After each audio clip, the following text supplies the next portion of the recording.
그때에 예수님께서 이렇게 말씀하셨다. 아버지, 하늘과 땅의 주님, 지혜롭다는 자들과 슬기롭다는 자들에게는 이것을 감추시고 철부지들에게는 드러내 보이시니 아버지께 감사드립니다. 그렇습니다, 아버지. 아버지의 선하신 뜻이 이렇게 이루어졌습니다.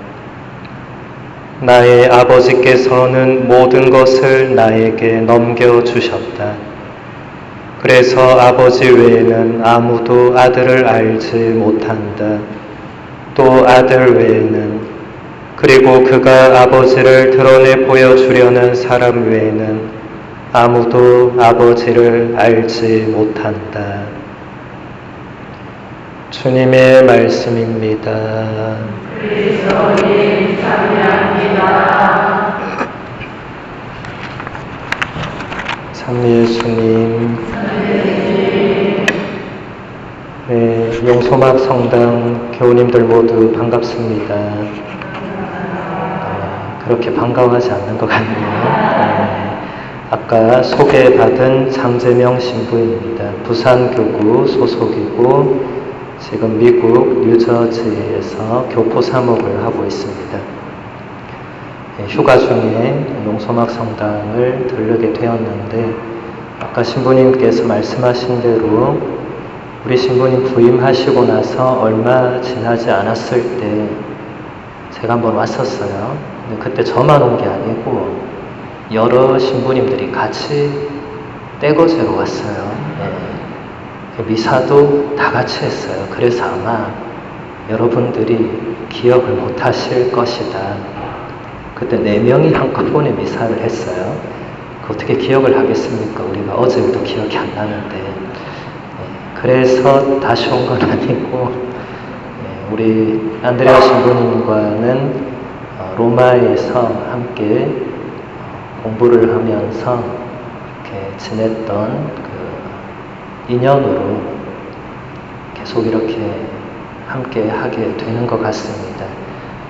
로마라는 곳은 모든 길은 로마로 통한다는 속담도 있는 것처럼 로마라는 곳이 단순히 공부만 하는 곳이 아니라 이렇게 여러 사제들이 제가 유학할 때도 한 150명 정도의 한국 신부님만 150명이 로마에서 공부를 하고 있었거든요. 물론 150명이 다 서로 알고 지내는 건 아니지만 그래도 거의 서로 이렇게 친분을 쌓게 되고 이게 교구의 벽을 넘게 되고 그렇게 해서 이 교회에 큰 유익이 되는 사제들이 친하면 좋잖아요. 사제들이 서로 싸우면 안 좋잖아요. 사제들이 서로 남남처럼 지내도 안 좋잖아요.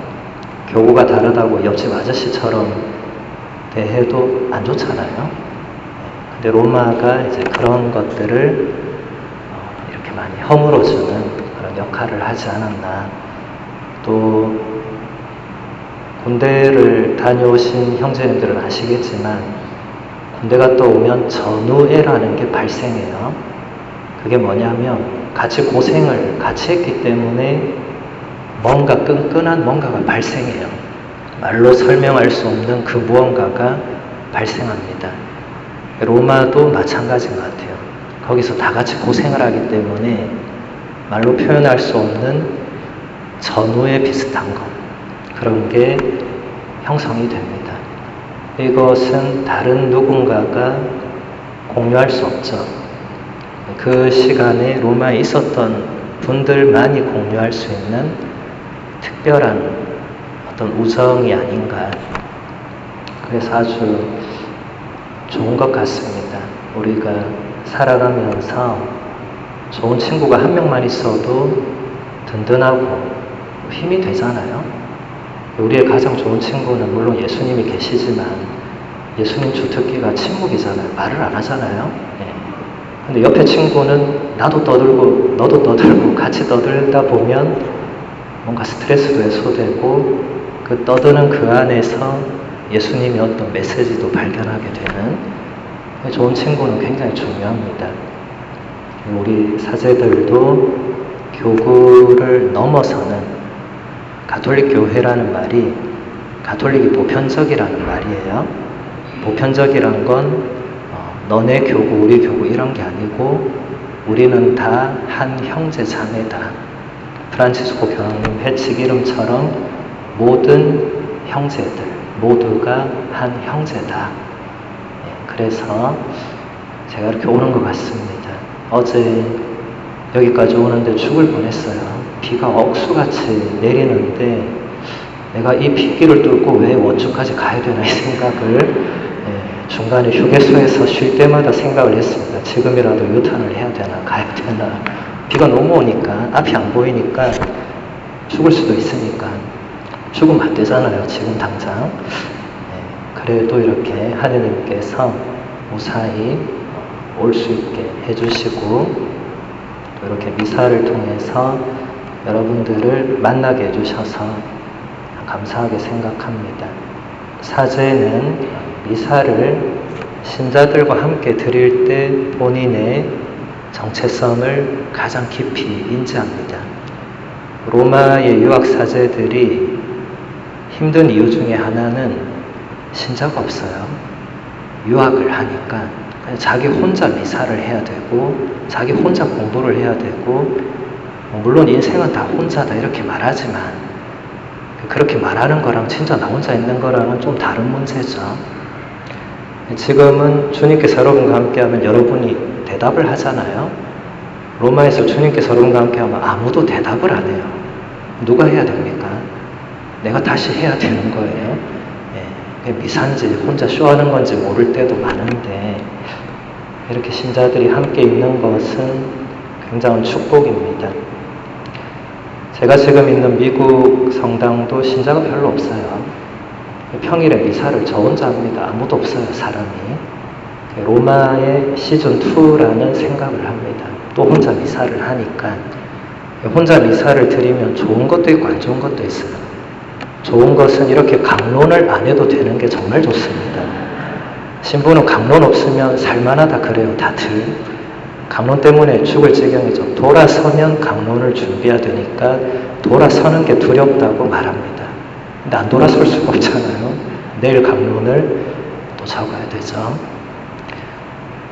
근데 또 혼자 하다 보면 신자가 없으면 이게 뭔가 좀 다른 느낌이 있어요. 좋은 것은 뭐냐면 예수님을 혼자서 좀 진하게 만나게 되는, 지금 여러분과 같이 있으니까 우리끼리 뭐 해야 되잖아요. 물론 그 안에 예수님이 계시지만 저 혼자 있으면 저하고 예수님밖에 없잖아요.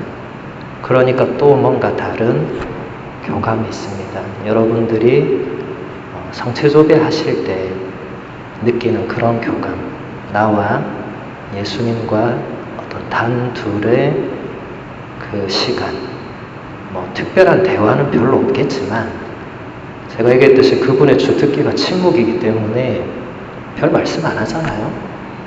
그럼 여러분만 열심히 떠들면 됩니다. 근데 우리도 떠들다 보면 지치잖아요. 이제 할 말도 별로 없고. 근데 둘 다 침묵할 때 그때 예수님 뭔가 말씀을 하세요. 그거 잘 들으셔야 돼요. 그렇게 자꾸 사담으로 가면 안 되니까 준비한 강론을 조금 해보도록 하겠습니다.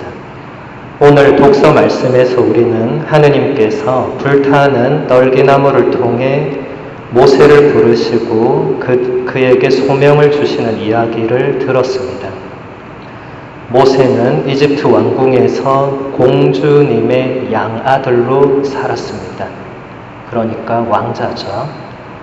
그렇게 계속 살았더라면 모세는 죽을 때까지 이집트 왕궁에서 왕자처럼 높은 지위와 부유함을, 명성을 누리면서 지냈을 것입니다. 그러나 어느 날 모세는 이집트 사람 하나가 자기 동포 히브리 사람을 때리는 것을 보고 그 이집트 사람을 때려 죽입니다. 파라오는 그 일을 전해 듣고 모세를 죽이려고 합니다. 그래서 모세는 파라오를 피하여 도망가서 미디안 땅으로 가고 거기서 미디안의 사제 이트로의 딸 치포라와 결혼을 해서 아들을 낳고 살게 됩니다. 이렇게 해서 모세는 장인 이트로의 양떼를 치는 목자로 살게 됩니다. 이집트 왕자에서 하루아침에 낯선 나라의 시골 양치기로 삶이 완전히 변한 것입니다. 세월이 흐르고 흘러서 모세가 80살이 되었을 때 하느님께서 모세에게 나타나십니다. 불타는 떨기나무에서 주님께서는 이렇게 모세에게 말씀하십니다. 이리 가까이 오지 마라. 네가 서 있는 곳은 거룩한 땅이니 너의 발에서 신을 벗어라.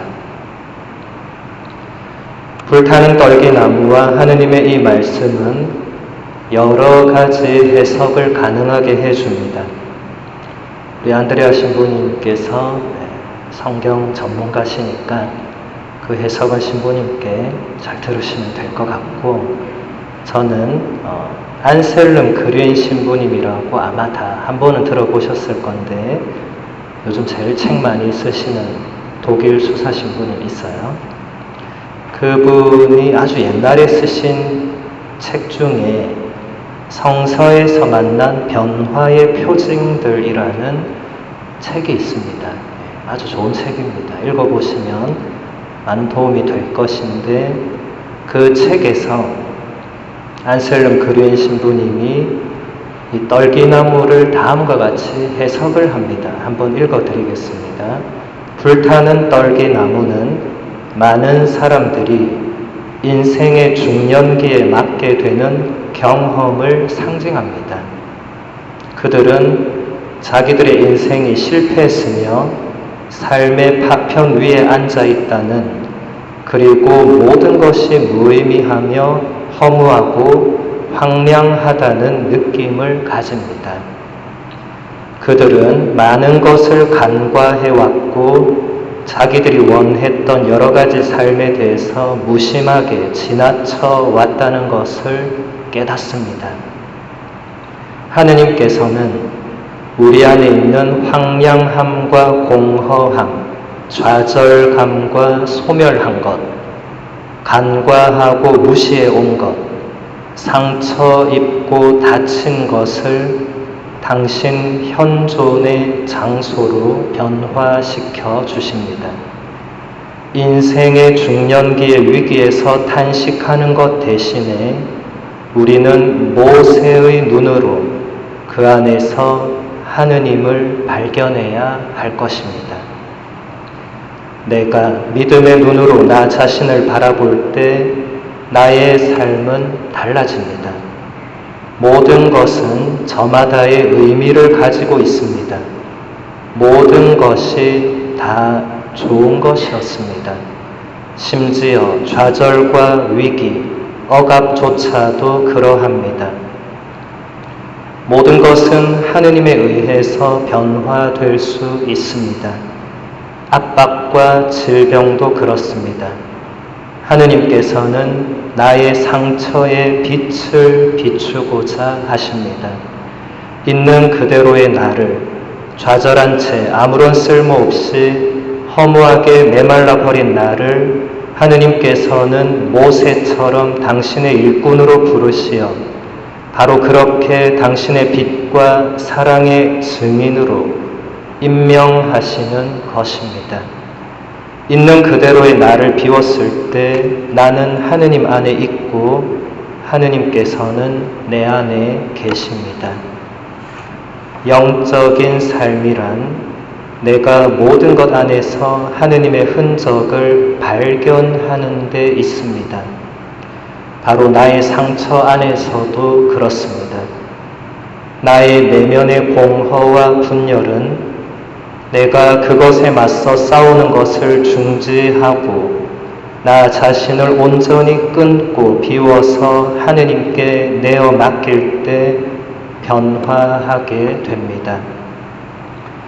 내가 아무것도 걸치지 않고 벌거벗은 채로 하느님의 거룩한 땅 위에 설 때 바로 그때 나의 공허함은 충만으로 나의 분열은 깊은 평화의 예감으로 변화될 것입니다. 사랑이 변화를 일으키는 것은 접촉을 통해서입니다. 예전에는 뻣뻣하고 완고했던 사람들이 부드러운 접촉으로 말미암아 꽃처럼 다시 피어납니다. 우리는 하느님을 신뢰해야 합니다. 하느님께서 우리를 자유로 이끄시며 또한 자유로 가는 길에 있어서 우리를 다른 사람들을 위한 동반자로 허락하신다는 것을 신뢰해야 할 것입니다. 아주 깊은 영적 해석이죠. 좋은 책을 많이 읽으셔야 됩니다. 그래야 이런 좋은 해석들을 배우게 되고, 우리 안드레아 신부님이 이런 좋은 책을 열심히 읽고 공부하시는 분이시니까 많은 가르침들을 받으시면 도움이 될 것입니다. 저도 이 강론을 준비하고 이 책의 이 부분을 접하면서 또 안드레아 신부님 만나야 되니까 자연스럽게 로마를 떠올리게 됐어요. 로마가 적어도 저에게는 그 시간이 불타는 떨기나무였구나, 이런 생각을 하게 됩니다. 거기서 겪었던 모든 것들이 그 당시에는 나를 굉장히 힘들게 하고, 내가 왜 여기서 이런 고생을 해야 되나 하고 생각한 적이 많았지만, 지나고 보니까 안셀름 그린 신부님의 이 해석처럼 하느님께서 그 황량한 곳에서 그 메말라버린 나를 비추어 주시고 당신의 도구로 쓰시기 위해서 담금질을 하셨다는 것을 이제서야 느끼는 거예요. 이제 우리가 유학 갔다 온 지가 좀 시간이 흘렀어요. 근데 시간이 아무리 흘러도 군대 갔다 온 남자들은 죽을 때까지 군대 얘기를 한다 그러죠. 왜냐하면 그 시간이 본인의 정체성에 엄청난 영향을 주기 때문에 그렇습니다. 로마도 마찬가지인 것 같아요. 시간이 흘러도 그때 느꼈던 것들이 이렇게 한 번씩 올라와서, 아, 하느님께서 그때 나에게 이렇게 하신 것은 이런 의미가 있구나. 여러분도 마찬가지입니다. 여러분의 삶에도 대부분 여기 자매님들이니까 군대는 안 가지만 군대보다 더한 곳에서 시간을 보냈던 분들도 계실 것이고, 로마보다 더한 삶을 살기도 했을 것이고, 누구나 모세처럼 이런 경험들을 한다는 거예요. 근데 이런 경험을 할 때 그냥 자기 자신을 그냥 포기하고 난 안 되는구나 하고 좌절해 있고 이러지 말고, 하느님께서 그럴 때 나를 부르신다는 거예요. 성경의 이야기는 남의 이야기가 아니라 알고 보면 다 나의 이야기예요. 내가 몰라서 그냥 남의 이야기처럼 읽고 듣는 거예요. 근데 자세히 묵상하면 나의 이야기가 되는 것입니다. 그래서 여러분들이 성경 안에서 여러분의 삶에 연결되는 부분들을 잘 찾아서 잘 묵상하면 이런 해석들을 얼마든지 여러분도 할 수 있고, 그래야 새롭게 시작을 할 수 있겠죠. 우리가 매일 새로울 수 있는 것은 프란치스코 교황님 말씀대로 예수 그리스도께서 영원한 새로움이시기 때문에 그렇습니다. 이것을 놓쳐서는 안 됩니다. 나는 매일 새로울 수 있는 역량이나 힘이 내 안에 없지만 예수님께서 영원한 새로움, 영원하다는 건 시작도 끝도 없는 거잖아요. 언제나 새로운 분이 계시기 때문에 내가 다시 일어날 수 있고 다시 시작할 수 있고, 아무리 밑바닥에 있어도, 아무리 내가 생각할 때 진흙탕을 부르고 있어도 다시 올라올 수 있는 겁니다. 내 힘으로는 좀 어렵겠지만 예수님께서 그렇게 하고자 하시면 바로 가능한 거죠. 안셀름 그린 신부님 말씀대로 내가 그 예수님을 얼마나 신뢰하느냐, 그렇지 않느냐가 결정하겠죠. 그래서 여러분들이 이 코로나 시기에 정말 힘겹게 신앙생활을 해내셨고, 지금 코로나가 아직 끝나진 않았지만 이제 다시 뭔가 회복해가는 이 여정 안에서 우리는 끊임없이 새로워지기 위해서 길을 찾아야 됩니다. 모세는 이제 40년을 방황하다 보니까 더 이상 새로워지려고 하지 않았는데, 그때 하나님께서 모세를 부르셨거든요. 80살의 나이에. 지금 우리 나이에도 80이면 적은 나이는 아니죠. 이제 80이면 뭘 더 하겠나 하는 그 나이에 하느님이 부르시는 겁니다. 늦지 않은 거죠. 언제든지 새롭게 시작할 수 있다는 것입니다. 그래서 여러분들이 자기 자신에 대해서 또 주위 사람들에 대해서 너무 실망하거나 좌절하지 말고 다시 시작할 수 있는 그런 은총을 오늘 미사 중에 주님께 다 함께 청하면 좋겠습니다.